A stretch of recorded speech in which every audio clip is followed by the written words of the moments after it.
Lampas sa projection ng Bangko Sentral ng Pilipinas ang naitalang 4.1% inflation rate nitong Marso. May ulat on the spot si Bernadette Reyes. Bernadette? Rafi, bumilis ang pagtaas ng presyo ng mga produkto at serbisyo sa bansa kaya naman naitala sa 4.1% ang inflation rate para sa buwan ng Marso. Gaya ng inaasahan, ang mas mataas na presyo ng mga produktong petrolyo gaya ng diesel at gasolina ang ilan sa mga pangunahing nag-ambag sa mas mataas na inflation rate. 59.5% sa diesel, 27.3% naman sa gasolina. Dahil gumagamit ng petrolyo sa pagbiyahe ng mga pagkain, tumaas rin ang presyo ng bigas. Nag-ambag rin sa mas mataas na inflation ang mataas na presyo ng kuryente at LPG.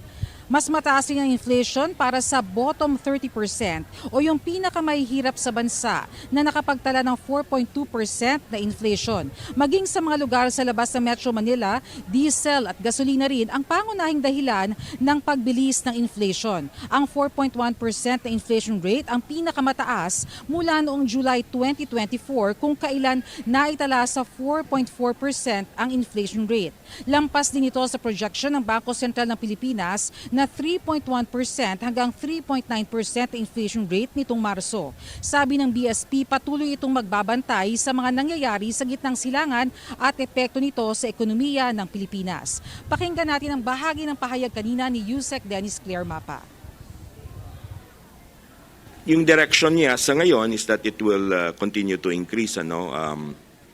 We hope that it will be shorter, depende sa development. Yung increase niya overall, malalaman natin doon sa report natin. Rafi, dahil sa mataas na presyo ng mga bilihin, marami ang pumila dito sa Kadiwa Center sa Bureau of Animal Industry para bumili ng benteng bigas. Pero kaninang alas 8 na umaga ay humaba po ang pila dahil nagkasabay-sabay yung mga walk-ins at yung mga nagpa-online appointment. Payo ng Department of Agriculture ay gamitin yung kanilang appointment system para masiguro na meron silang mabibiling benteng bigas dahil limitado lamang ang kanilang mga ibinebentang benteng bigas kada araw. Dito sa Bureau of Animal Industry, bukas itong Kadiwa Center mula Lunes hanggang Biyernes, alas 6 ng umaga hanggang alas 2 ng hapon. Rafi? Maraming salamat, Bernadette Reyes.